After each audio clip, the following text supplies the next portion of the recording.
To Police Scotland, I need to say sorry. I need to apologise. I made a mistake.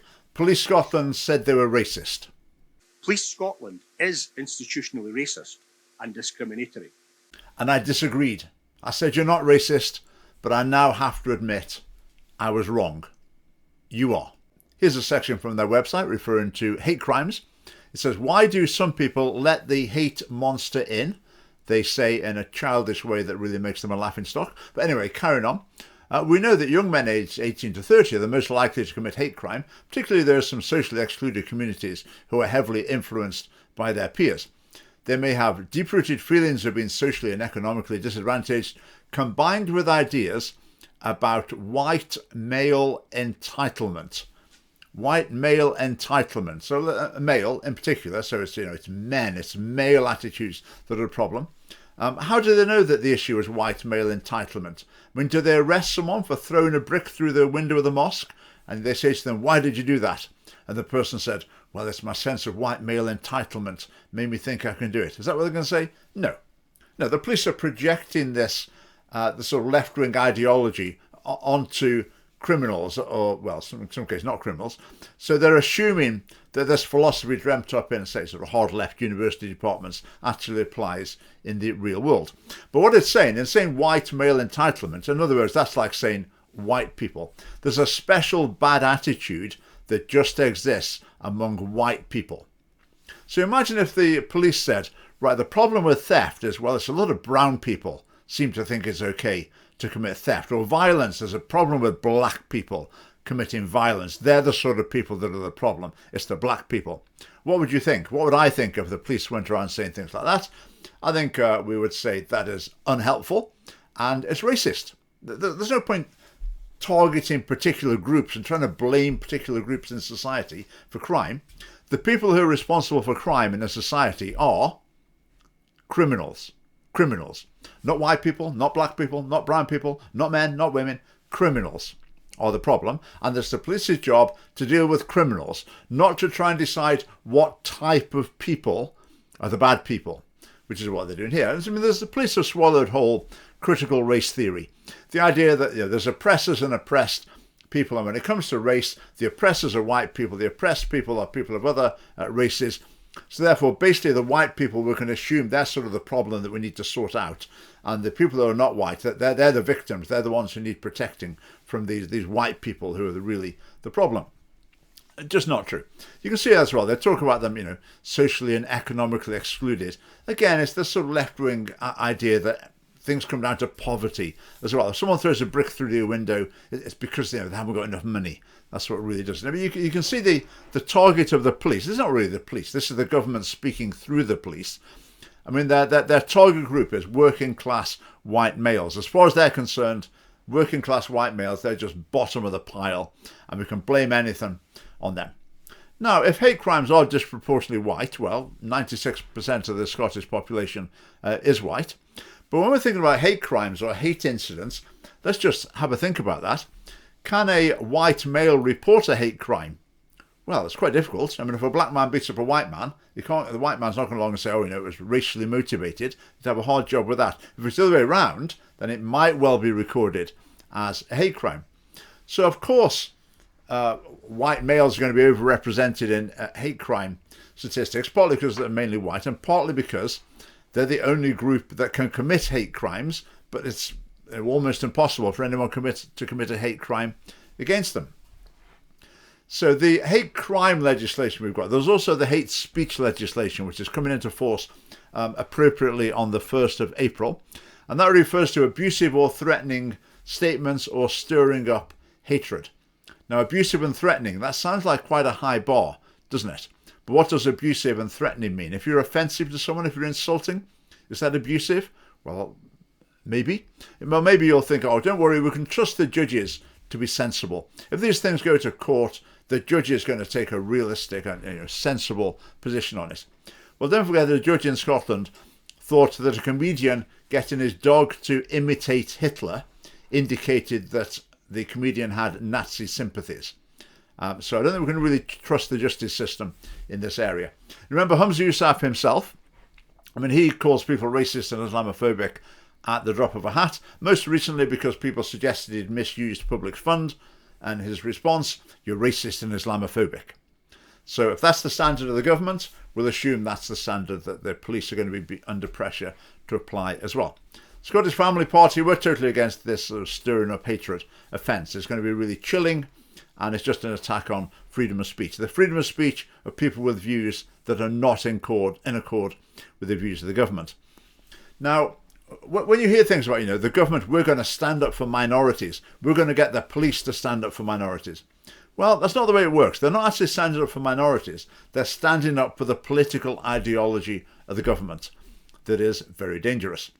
Now, if you want to hear a bit more about Humza Yousaf and the way he treats Police Scotland as his personal police force, then come along to my public lecture next week, Wednesday the 20th of March in Glasgow. In the evening, Humza Yousaf, the man, the myth, the Muslim. Get your tickets right now. There's a link below, and I guarantee you'll find it extremely interesting. So the hate speech, hate crime legislation is sort of coming into force on the 1st of April. So Police Scotland have allocated various institutions to serve as reporting centres. Because some people, they say, might not want to go to the police because the police are very scary and they think the police might be hostile to them. How they might think that, I do not know.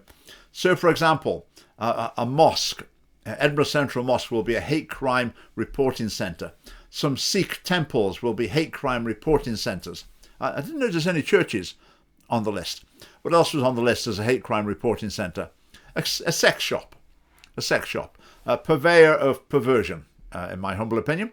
But Police Scotland are quite happy to associate with a sex shop as an appropriate place for people to report hate crimes. Now, choosing a sex shop, that's not like some bizarre one-off freak incident from a Scottish government institution or agency. I mean, it's just routine.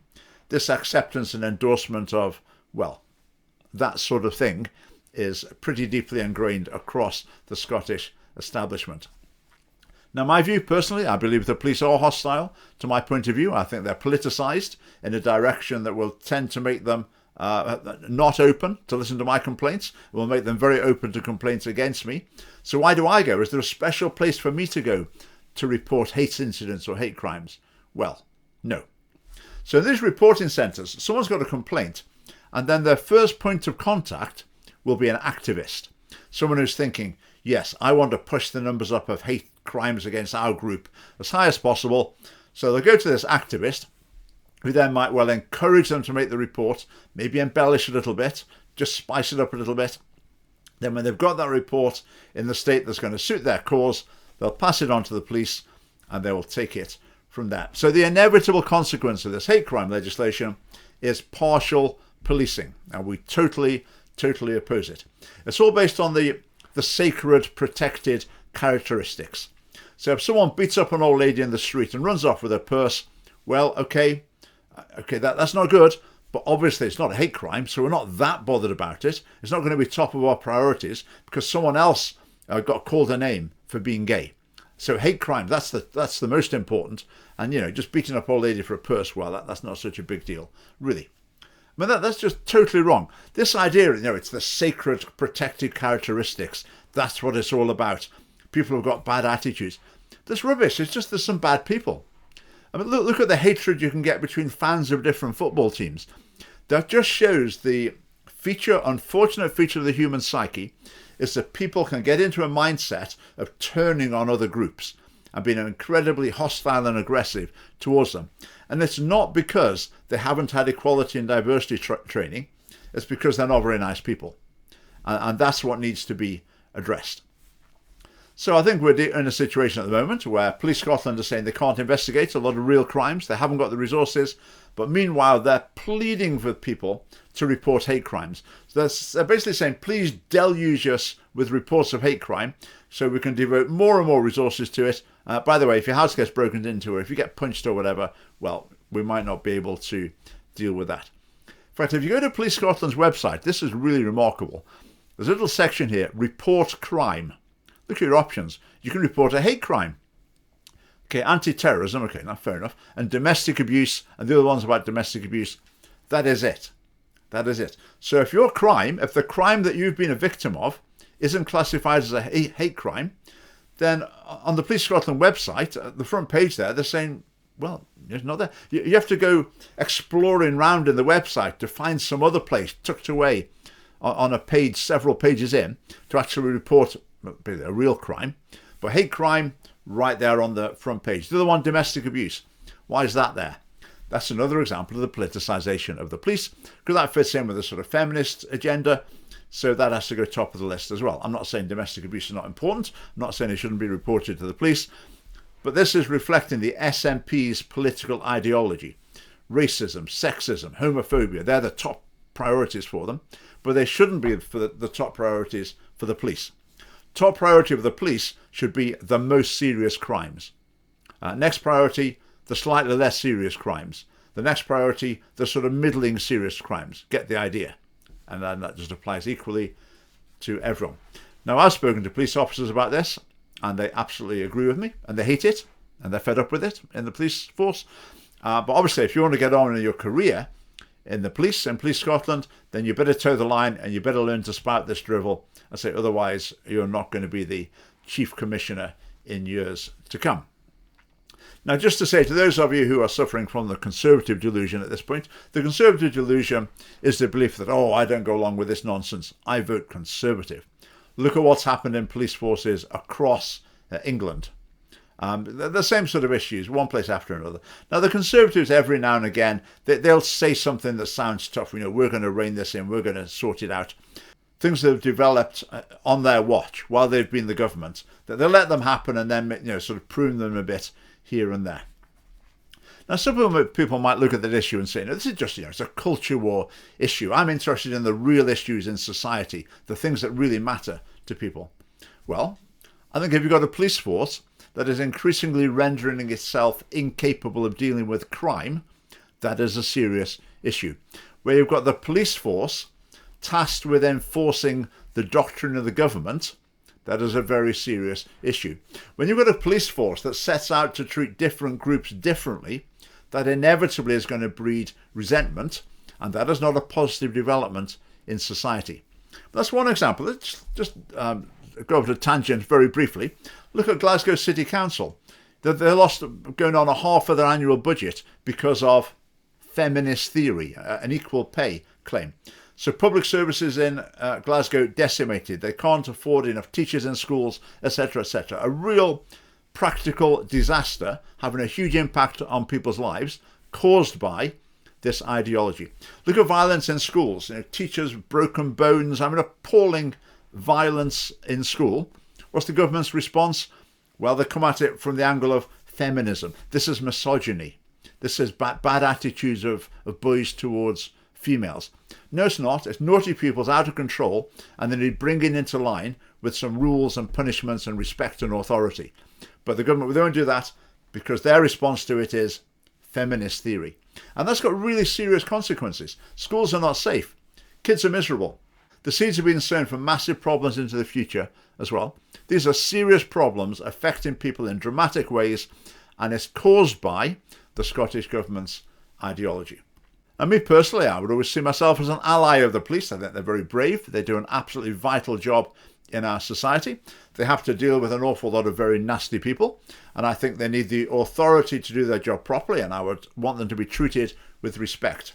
A police force has really got to work hard to turn me against them. But Police Scotland is having a pretty good go at it, at the behest of the Scottish Government. Now, it's quite an uncomfortable feeling that the police are not on your side. So I know if I report a crime, or if someone does something to me, particularly in the course of my duties with the Scottish Family Party, I worry the police, they won't really want to follow that up. They want to downplay that. Whereas if someone makes a complaint about me, I think Police Scotland are right there, finger on the trigger, raring to go to take action. And Police Scotland might say that's not true, it's not true, but it's inevitably the way I'm going to feel because of the messaging that Police Scotland puts out. And that's not the way it should be. So do join us on Wednesday evening in Glasgow. Humza Yousaf, the man, the myth, the Muslim. Get your tickets via the link below. And join the Scottish Family Party so we can get voices in the Scottish Parliament to call this sort of thing out, tell it like it is, and try and stop this in its tracks. Okay, thanks for watching.